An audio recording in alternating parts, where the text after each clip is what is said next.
ওই 7টা কথাই আমি চিন্তা করে অগ্রসর হব। তাহলে আমার ব্রেনটা সেট আপ হয়ে গেল যে একজন রুগী আসলে আমি এইভাবে করে আদায় করব। সেখানেও আমি অন্য কোনো আপনাদের বোঝা চাপাইতে চাই না। সিপিএমআর সেখানেও বলতে চাই সিপিএমআর। সেখানে সি এর আগে ছিল 3টা, সেখান থেকে একটা কমে যাবে, পিতে 2টা, এম এ 2টা, আর এ 1টা। এটা টেকনিক্যাল কারণে করতেও হবে।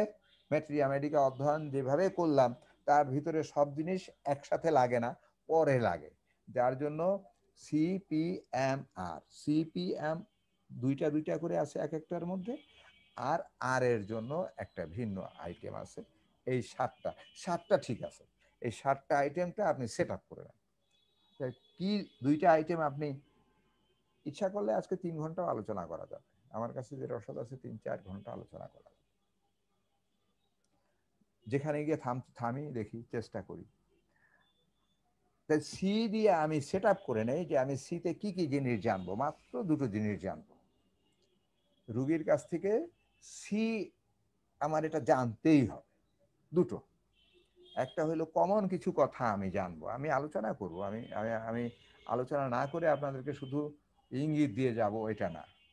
ধীরে ধীরে কমন কিছু কথা বা জানবো, কনস্টিটিউশনের ধাতু প্রকৃতির পূর্বের আলোচনাগুলো আপনি যারা স্মরণ করেন, আর আমি সামনে কিছু আলোচনা করব।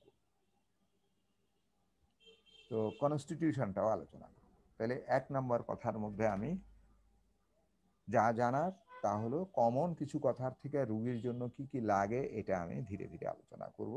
আর কনস্টিটিউশনটা কিভাবে আপনার প্রয়োজনে কাজ করবে সেটাও আপনি আলোচনা করবেন। জান, তো 2টা কথা হয়ে গেল। আর পিতে আমি বলেছি, আগে বলেছি একটা কথা, এবার একটু ভিন্ন আলাদা করে নেব, কারণ রুগী লিপির জন্য কাজে লাগবে। একটা হলো সার্বদৈহিক লক্ষণ, এটা কাজে লাগবে, খুব বিশেষ কাজে লাগবে। আমি পয়েন্ট আউট করে দেবো আপনাদের। সেখানে আমাদের প্যাথোলজিক্যাল সার্বদৈহিক লক্ষণটা ফিজিক্যাল জেনারেল যেটাকে বলি আমরা, এটা লাগবে। এর সাথে প্যাথোলজির জানা দরকার আছে, নিদানগত আঙ্গিক যে কোনো বৈশিষ্ট্য সমস্যা সেইটাও আপনাদেরকে জানতে হবে, সেইটাও জানতে হবে।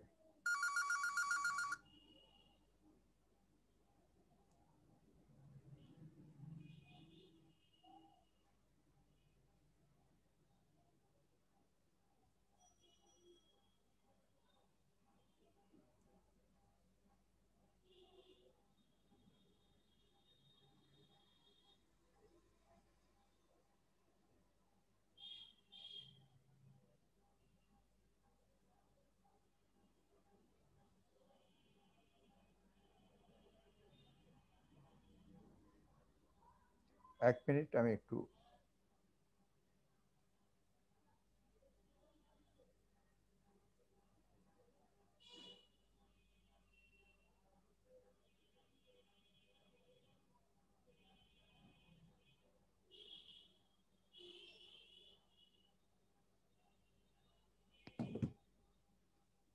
তো আমরা প্যাথোলজিক্যাল আঙ্গিক যে লক্ষণ রুগীরা আসে, কিভাবে আসে, কোনগুলো জানতে হবে সেগুলো আমি বিশ্লেষণ করে দেব। তাহলে 3য় কথা হয়ে গেল। আর সবচেয়ে গুরুত্বপূর্ণ যেই দিকটা এখানে একটা পয়েন্ট বেড়ে গেছে, সেটা হলো গিয়া পাস্ট হিস্ট্রি। যেই রুগীটা আসলো সে অনেক রোগ ভোগের পরে আপনার কাছে আসছে, তার নিজস্ব রোগের যে পাস্ট হিস্ট্রি আছে এটা আপনাকে জানতে হবে খুব ভালো করে। আর প্যাথোজেনিক তার বংশধারাটাকে জানতে হবে, কারণ বংশের ধারাবাহিকতা জিনগত অবস্থাও কিন্তু মাহাজামিক অবস্থা নির্ণয় করার জন্য খুব কাজে লাগবে, এবং তার এই অবস্থাটা আপনাকে জানতে হবে ভালো করে। তাহলে আমরা এইখানে 4টি দিক নির্দেশনা আর প্যাথোজেনিক অবস্থা এইটাও আমরা জেনে যাব এই সাথে। এরপরে দেখেন 5 নম্বরে সার্বিক এম দ্বারা যেটাকে আমরা বুঝবো 2টি কথা। একটা জিনিস মেন্টাল অবস্থাটা অবশ্যই জানতে হবে। যে রোগীটা আসুক তরুণ রোগেও লাগে, জানতে পারলে ভালো, যদি একান্ত কারণজনিত সমস্যা হয় তখন লাগে না, হয়তো না জানলেও চলে। হঠাৎ আঘাত পাইলো, আঘাত পাওয়ার পর দেখা গেল যে আর্নিকা রুগী, সেই জায়গায় আর্নিকা লাগলো, সেখানে মেন্টাল অবস্থা পেলে ভালো, জানতে চাওয়াটা দোষের না, কিন্তু না পেলে হঠাৎ আঘাত পেয়েছে দেওয়া যায়। তো মেন্টাল অবস্থা যথাসম্ভব আদায় করাটাই শ্রেয়। এম এ তাইলে আমি পেয়ে গেলাম, সি হয়ে গেল, পি হয়ে গেল, এম হয়ে গেল। এম এর সাথে আরেকটি কথা যোগ হলো, যে এই পাঁচটা উপরের যে পাঁচটা দিক নির্দেশনা, কমন, কনস্টিটিউশনাল, আর একটা হলো কমপ্লেন্স গুলা জানা উইথ কজেশন, কমপ্লেন তার যে খুঁটিনাটি যে কমপ্লেন গুলা আছে, কি কি ঘটলো এগুলা খুঁটিনাটি জানা, এটা কজেশন সহ জানলে সবচেয়ে ভালো। এই দুইটা দিক আপনি পেয়ে গেলেন। ফিজিক্যাল প্যাথোলজিক্যাল জিনিসটা জানতে হবে, পাস হিস্ট্রি, প্যাথোজেনিক অবস্থা জানতে হবে, চারটা, মেন্টাল অবস্থা পাঁচটা। এই পাঁচটা কাজ চিকিৎসক জেনে অভিজ্ঞতা অর্জন করে এই পাঁচটা কাজ অর্থাৎ পাঁচটা হাতিয়ার সংগ্রহ করে আপনি খুব পোক্ত করে মাইন্ডে সেট আপ করে আপনাকে বসতে হবে যে আমি চিকিৎসক হব, আমি চিকিৎসা করার যোগ্যতা এখন রাখি। এই পাঁচটা কাজ আপনার, এই পাঁচটা কাজই হলো গিয়া মূলত অধ্যয়নগত কাজ, জ্ঞানগত কাজ, অর্জন করা জিনিস। আর একটা কথা বলি যে উপলব্ধি করা, এইটা কিন্তু এই পাঁচটার মধ্যে আসলো না। 6-7 নাম্বারটা হলো আসল যে কলা কৌশল, চিকিৎসকের মূল পারদর্শিতা ওই পাঁচটা কাজের উপরে নির্ভর করে না। ও পাস করলে সবাই পাস করে, মাস্টার ডিগ্রি পরীক্ষা ভালো করে দিলে সবাই মাস্টার ডিগ্রি পাস করে, ওতে কিছু আসে যায় না। তারপরেও ওই কায়দা করে এক একটা এক এক সেক্টরে গিয়া পরীক্ষা দিয়ে পাস করতে হয়। কেমন আপনি টেকনিক্যাল অধ্যয়ন করলেন, সব পারলেন, সব কিছু করলেন, তারপরেও পারা যায় না, শেষ কাজ থেকে যায়। যার জন্য ইন্টারভিউ আছে, সাইকোলজিস্ট আছে, তারা ভিন্ন বোর্ড করে আপনার ইন্টারভিউ নেবে। ফার্স্ট ক্লাস ফার্স্ট হয়েছেন, কোনো লাভ হয় না, আবার পরীক্ষা দিতে হবে। এই পাঁচটা হলো জাস্ট জেনারেলি আপনি রুগী লিপি করার যোগ্যতা অর্জন করলেন, পাস করলেন, সার্টিফিকেট পাবেন, হোমিওপ্যাথি সার্টিফিকেট আপনি অর্জন করে ফেলছেন। এটা দিয়ে হোমিওপ্যাথ ডাক্তার হওয়া যাবে না। এই পাঁচটা জিনিস খুব ভালো করে জানলেও আপনি ডাক্তার হতে পারলেন না। আপনারা অসন্তুষ্ট হেন না, বলে স্যার আপনি কি বলেন। এই পাঁচটা জিনিস জানার মানে হলো আপনার ব্রেনটাকে এমনভাবে সেট আপ করা, এমনভাবে সুরক্ষিত করা যে আপনি আসলে হোমিওপ্যাথির জন্য কিছু অর্জন করেছেন, আপনার সমস্ত গুছিয়ে গেছে, গুছানো অবস্থায় চলে আসছে। এরপরে এম এর একটা জিনিস থেকে যায় আর আর থেকে যায়। এম এর যা থেকে যায় তা হলো ম্যানেজমেন্ট। এই যা পাঁচটা জিনিস আপনি আয়ত্ত করলেন, এটাকে কি করে আপনি ম্যানেজ করে আসবেন, ম্যানেজমেন্টের সাথে মায়াজামও আপনি নিয়ে আসতে হবে, যে এই রুগীটা কোন মায়াজাম ভেসে উঠবে, তারপরে ম্যানেজমেন্ট কিভাবে করব তার কলা কৌশল আজকের আলোচনায় আমরা কভার করবো ইনশাআল্লাহ। 7 নম্বরে আর আরে কি হবে, রিয়েলাইজ, উপলব্ধি করা, রুগীটাকে উপলব্ধি করা। এই কথাটা ম্যাট্রিয়া মেডিকা উপলব্ধি করার কথা বলা হয়েছে, মুখস্থ করার কথা বলা হয় না। আগের এপিসোডটা আপনি শুনে দেখবেন, ম্যাট্রিয়া মেডিকা অধ্যয়ন কৌশল শুনে দেখবেন, সেখানে ম্যাট্রিয়া মেডিকা অনুধাবনের কথা বলা হয়েছে। ঠিক তেমনি ভাবে রুগীলিপি সংগ্রহের পর তা অনুধাবন করতে হবে। অনুধাবন করলে তো আপনি রুগীকে বলতে পারবেন যে ভাই এইভাবে ওষুধ খান, এইভাবে চলেন, যা রিমার্কস করতে পারবেন। আপনি অনেক কথা বলতে পারবেন যে এই ওষুধটা খেলে তারপরে আর পরের ডোজ খায়েন না। কালকেও আমি একটা রুগীকে বলছি, এক ব্রাইনিয়াই দিতেছিল, একটা করোনার রুগী ব্রাইনিয়াই দিতেছিল, সে ডাক্তার, নাম বলবো না, ডাক্তার রোজ একবার করে দিছে 3 দিন। আমি বললাম জলদি করে আপনি 1 ঘন্টা পর পর দেন, 1 ঘন্টা পর পর জলদি করে দেন। নাকে কোনো ঘ্রাণ পেত না, কোনো ঘ্রাণ ছিল না তার। এই গত পরশু দিনের ঘটনা, 1 ঘন্টা পর পর ব্রায়নিয়া খাওয়ার পরে রাত্রে বলল যে কিঞ্চিত ঘ্রাণ পাওয়া যায় বলে বলতেছে। পরের দিন 50%-এর কথা বলেছে, কি পরের দিন 3 বার খেতে বলছি। এই যে ডোজ, এই যে ম্যানেজমেন্ট, এই যে রুগী লিপি নিলেন, আপনার জ্ঞানে সেট আপ করা আছে, সব জানলেন, ম্যাটেরিয়া আমেরিকা পড়লেন, আপনি ম্যানেজমেন্ট সুন্দর করে করতে পারলেন না, আপনি ব্যর্থ হন। কতটা ডোজ দিতে হবে? এই জন্য এই উপলব্ধি, রুগীকে উপলব্ধি করতে হবে, রুগীর কষ্টটাকে এখান থেকে মোবাইলে বলেন আর যেভাবে বলেন উপলব্ধি করতে হবে। তার অবস্থা অস্থির অবস্থা, তার জান যায় যায়, কিসের আপনি এক ডোজ দিয়ে অপেক্ষা করতেছেন? হ্যামারিং করেন, হ্যামারিং বারবার। এইভাবে করে আমরা রুগীলিপি নেওয়ার দিকে চলে যাব। এখন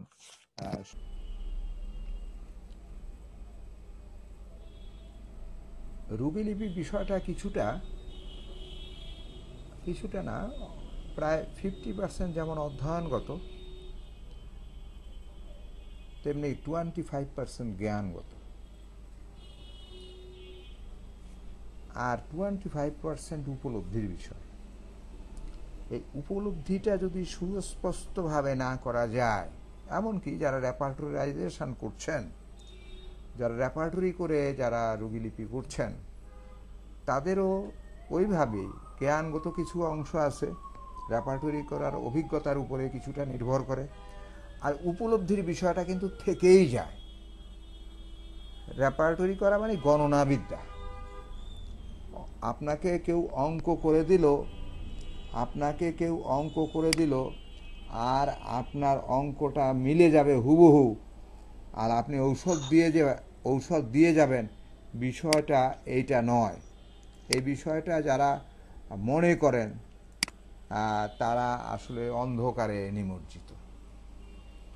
যার জন্য হয় কি, রেপার্টরি করেন আপনি অন্যভাবে যেভাবেই করেন, কিন্তু আপনার যে কাজটা দরকার সেটা একটা বড় কাজ। উপলব্ধি করা, রুগীকে উপলব্ধি করলে দেখবেন ম্যাটেরিয়া আমেরিকাকে আগে উপলব্ধি করা, রুগীকে উপলব্ধি করা, তাইলে তো আসলে আপনার জ্ঞানটা সমন্বয় সাধন হবে, সদৃশ্য বিধানের আওতায় চলে আসবে। এই জন্য আমি যে কথাগুলো বলছি আপাতত সংক্ষিপ্ত আকারে এভাবে করার চেষ্টা করেন। ব্যাপক আকারে কখনো যদি সুযোগ হয় আমরা আলোচনা করব। আমি 7টা পয়েন্ট বলেছি, 7টার মধ্যে সীমাবদ্ধ থাকে। কেউ যদি বেশি করেন তাতে কোনো আপত্তি নাই, এটা একটা বাণী না যে এই 7টার মধ্যে সীমাবদ্ধ রেখেই আপনাকে রুগীলিপি করতে হবে। জাস্ট আমার ধারণা, এটা আমার নিজস্ব তৈরি করা, কোনো বই পুস্তক আমি রেফার করতে পারবো না আপনাকে যে অনেক অমুক বইতে দেখেন এভাবে লেখা আছে। আমি 7টা আইটেমের মধ্যে সীমাবদ্ধ করে নিতে চেষ্টা করেছি। ক্লাস করতে করতে আমার এটা আগে 8টা ছিল, এখন 7টা, কখনো কখনো 10টা করেছিলাম আগে। সবগুলাকে কনসাইজ করে মনের মধ্যে গেঁথে নেওয়া, তারপরে মনের থেকে একটা একটা করে বের করবেন। যেমন নাম আপনাকে নিতে হবে, নামের মধ্যে নাম জানলে রোগের কোনো উপকার হয় না। তবে হ্যাঁ, বাড়ি জানলে উপকার হয়, তাও বাড়ি জানলেও উপকার হয় না, কিন্তু বাড়ির পরিবেশ জানলে উপকার হয়। তাহলে পারিপার্শ্বিক অবস্থা নাম জানলেন, তার পারিপার্শ্বিক অবস্থা, সে নদীর জলের কাছে থাকে না বাইরে থাকে, না গরম এলাকায় থাকে না ঠান্ডা এলাকায় থাকে, এগুলো জানলে আপনার চিকিৎসার জন্য সুবিধা হবে। একটা ড্রেনের পাশে একটা রুগী থাকে, ড্রেনের পাশে, রাধারমণ বিশ্বাসের প্রথম জীবনের ঘটনা। রাতভর তার মানে ডায়রিয়া, চরম ডায়রিয়া আকারে, ডায়রিয়ার জন্য সে অস্থির। তার স্কুল তখন সে তখন হোমিও পড়ে, তার ডায়রিয়া কিছুতেই ভালো হয় না। পরের দিন সকালে বোধহয় সুযোগ পেয়ে, আমার খুব অনেক দিন আগের পড়া ঘটনা, তার বইতেই আছে, হাসপাতালে নেবে এরকম অবস্থায়, না নিচ্ছে তাও মনে নাই, কিন্তু পরে দেখা গেল যে তার সে চিকিৎসাটা করলো। সে গিয়ে দেখলো যে আচ্ছা কি করছে, সে ড্রেনের পাশে থাকে, দুর্গন্ধ, ড্রেনে গিয়ে দেখে সেখানে দুর্গন্ধের খাওয়ার সময় তার অভুক্তি লাগছে, ও তখনই বমি করছে, আর ডায়রিয়া হয়ে গেছে। ওই সময় থেকে তার প্রচণ্ড ডায়রিয়া, আর থামে না। কি হয়েছিল, দুর্গন্ধটা বেশি আসছিল তখন। শুধু এই কারণের উপরে নির্ভর করে তাকে আর্সেনিক দেওয়া হয়, এবং সেই আর্সেনিকই রুগীটা ভালো হয়ে যায়। তাহলে পারিপার্শ্বিক অবস্থাটা জানা এই নামের সাথে, এই কমন জিনিসের সাথে খুব গুরুত্বপূর্ণ। ঠিক তেমনিভাবে আপনি বয়স কত, সে বুদ্ধিমান কিনা, তার বৈবাহিক অবস্থা, বর্তমানে বয়স কত, তার শিক্ষা, পেশা। দেখা যায় একজন উকিল বাবু প্রথম কথা বলতে গেলেই কাঁপে। এই উকিলের জন্য যে ওষুধ একজন শ্রমিকের জন্য সেই ওষুধ হয় না, একটু ডিফার হয়ে যায়। উদাহরণ দিতে গেলে তো অনেক সমস্যায় পড়ে যাব আমি। কেমন একটা কঠোর পরিশ্রমী লোকের ঔষধ আর কিছুই একেবারে ল্যামল্যামিয়া মানুষ, ভালো মন্দ যেন নড়তে না করতে পারে না, এরকম একটা অবস্থা। এই কোষ্ঠিকামের রুগীরা একটু গাঠিয়া ধরনের শক্ত সামর্থ্য। আবার দেখা যায় জেলসিমিয়ামের রুগী খুব নড়বড়ে, তেমন একটা ক্যালকেরিয়া কার্ভে রুগী থলথলে ভাব। কনস্টিটিউশনের জন্য যদি যান আপনি, দেখা গেল সব কিছুই মিলাইতে পারলেন না, রুগী খুব থলথলে, মোটা, ভারী, ডিম খায়, পছন্দ করে। কনস্টিটিউশনাল অবস্থা দেখলেন ক্যালকেরিয়া কার্ভের। বাবার চেহারা দেখে বুঝলেন যে ক্যালকেরিয়া কার্ভ। ছেলেটা শীর্ণ, মেয়েটা আসছে, মেয়ে একটা বাস্তব ঘটনা আর কি, মেয়েটা শীর্ণ, তত মোটা না, মা বাবা দুজনেই মোটা, তার সাদা স্রাব যায় 4 বছরের সময়। আমার নিজের রুগীর কথাই বলে দিলাম। তো শেষ পর্যন্ত ক্যালকেরিয়া কার্ভ দিছি, 7 দিনের মধ্যে ভালো হয়ে গেছে।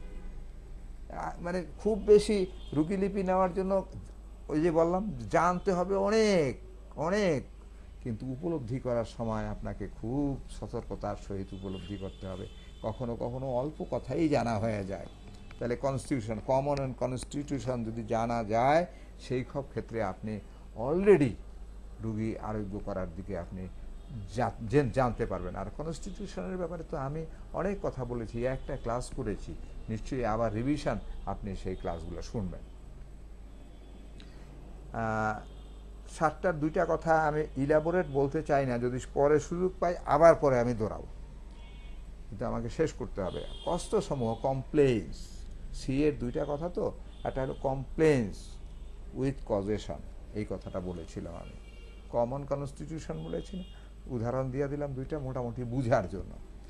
এখন এই মানে কমপ্লেন্স, যে এই যে পার্টিকুলারটা বোঝার জন্য আমার কাছে 10টি আইটেম আছে।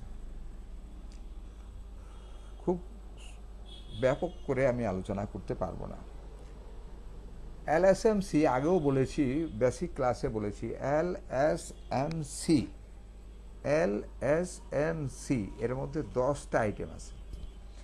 এই একটা রোগীলিপি নেওয়ার জন্য, তরুণ রোগের জন্য তো অবশ্যই, এমনকি ক্রনিক রোগীর জন্য এটা লাগবে। এই 10টা আইটেম লাগবে, তরুণ রোগে তো লাগবেই। লোকেশনটাকে আপনার, এল এর মধ্যে লোকেশনটাকে আপনি জেনে নেন।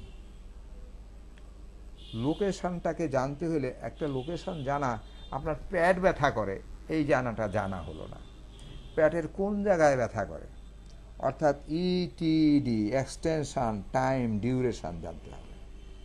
লোকেশন যেমন স্থান, 4টা কথা, লোকেশনের স্থানটা যেমন জানবেন, এক্সটেনশনটা জানবেন, পেটের ডান দিকে ব্যথা, ডান দিক থেকে বাম দিকে যায় কিনা, নিচের দিকে নামে কিনা, উপরে উঠে কিনা, মাথা ব্যথাটা চোখের উপরে ব্যথা, চোখের উপর থেকে উপরে ওঠে না নিচে নামে, এক্সটেনশনটা জানবেন।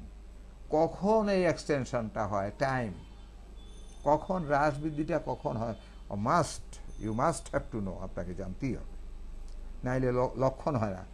3টা কথায় লক্ষণ হয়, অনেকে বলে 3টা কথা, লোকেশন, সেন্সেশন, মডালিটি, আর একটা কনকমিটেন্ট, LSMC।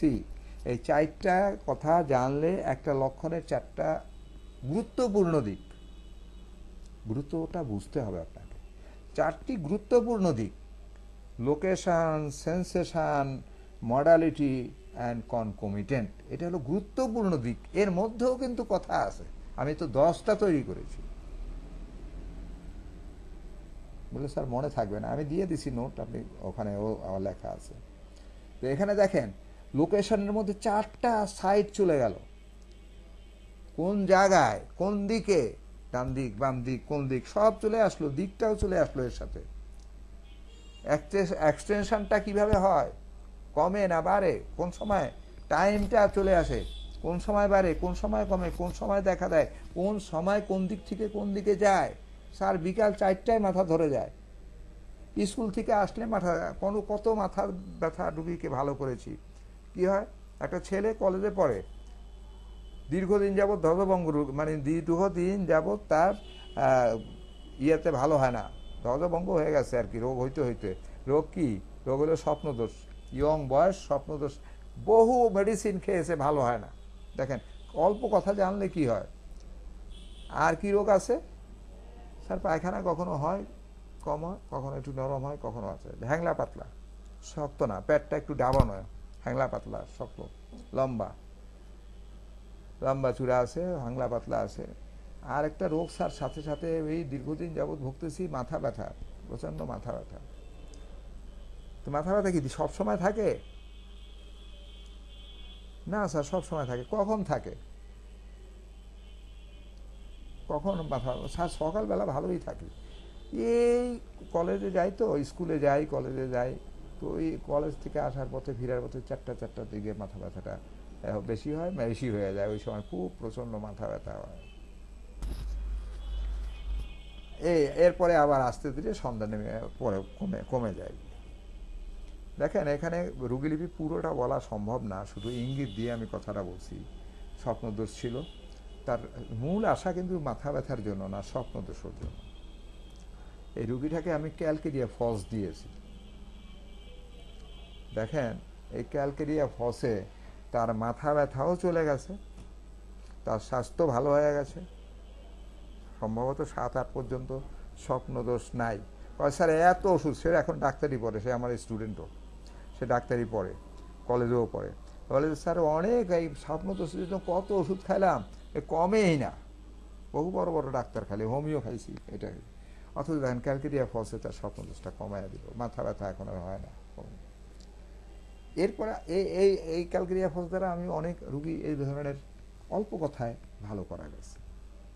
তাইলে এইগুলোকে আপনার জানতে হবে, কত দূর পর্যন্ত বিস্তৃত হয়, ব্যথাটা কোন দিকে যায়, এগুলা জানতে হবে। এই অনুযায়ী মেডিসিনটাও করতে হবে। তাইলে এখানেও আমরা দুইটা দিক আমরা অনেকটা জেনে গেলাম। এরপরে আসেন সময়, কত মাস, কত দিন, এইরকম একটা একটা করে যদি আমি ধরে ধরে উদাহরণ দেই তাহলে তো হবে না, অনুভূতি। এরপরে আসেন কত কাল, কত ঘন্টা, এই 4টা দিক হয়ে গেল, কত মাস পর পর, মানে যত গভীরে যাবেন, অর্থাৎ বৃহৎ জায়গা থেকে।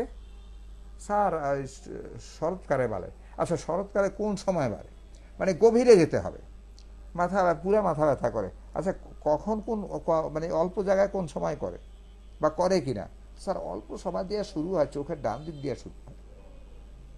মানে এই যে ক্ষুদ্র স্থানে চলে যেতে হবে, ক্ষুদ্র সময়ে চলে যেতে হবে, এইভাবে করে আপনাকে। এরপরে LSMC, সেন্সেশনটা কি, ব্যথাটার ধরন কি, চাপন বোধ, কনকনে, টনটনে, ঝিনঝিনে, যেন মস্তিষ্ক মাথা বের হয়ে যাবে। স্যার আমার সারা শরীর ঝিনঝিন করে, কি যে পির করে, ঝিনঝিন করে। এই 60 বছর বয়স, আপনি আশ্চর্য হয়ে যাবেন। শোনেন, রুগী আল্লাহ 60 বছরের উপরে, তার প্রায় 3-4 বছর বোধ হয়, আমি এখন পুরা স্মরণে ভাই আমার আসে না, কিন্তু দীর্ঘদিন যাবৎ মাথার পিছনে একটা টিউমার, তার অপারেশন করে ফেলছে। আর মাথার পিছনে একটা টিউমার, এই যে দেখতেছেন এই জায়গাটার পিছনে, পিছন সাইডের টিউমার, সেই টিউমারটা ফেটে গেছে, ফেটে এখান থেকে কলতানি পড়ে। কলতানি আপনাদের ভাষায় কি বলে জানি না, রক্ত পড়তেছে, পুষ জাতীয় রক্ত পড়তেছে, দীর্ঘদিন যা 2-3 বছর যাবৎ পড়তেছে। চিকিৎসা ঢাকা পিজি থেকে শুরু করে এখন পর্যন্ত তার চিকিৎসাধীন ছিল। এই আমার কাছে 1 মাস আগে রুগীটা আসছে, খাতা খুলে আমি দেখাতে পারি। হ্যাঁ, এখন এই রুগীটার দীর্ঘদিন সে অ্যালোপ্যাথি ওষুধ খেয়েছে, অ্যালোপ্যাথি ওষুধ খেয়েছে। তার এখনকার অবস্থাটা দুর্বল, ভীষণ দুর্বল, শরীরটা পিড় করে, শিরশির করে, কয় স্যার আমার পিঠ পিটানি, সারা পিঠ বাইয়া জানে কি ওঠে, কখনো পিঠ বাইয়া ওঠে, কখনো বুক বাইয়া ওঠে, এইরকম। আর রুচি নাই, রুচিহীনতা, তার মাঝে মাঝে ঘামায়, প্রচণ্ড ঘামায়। তো আপনার কি দাহটাও লাগে? ঘামায়, ঘামায় যে ঘাম তো বুঝি ঘামায়, তবে ঘামাইলেও আমার কিন্তু ওই অস্থির লাগে ভিতরটা, শান্ত, শরীর ঠান্ডা। ওই পাশের বলতেছে না ঘামাইলে কোনো অস্থির লাগে না, শরীর ঠান্ডা হয়ে যায়, পড়িয়া থাকে। তা আমি কিছু শুইয়া থাকেন আপনি, তখন কেমন লাগে?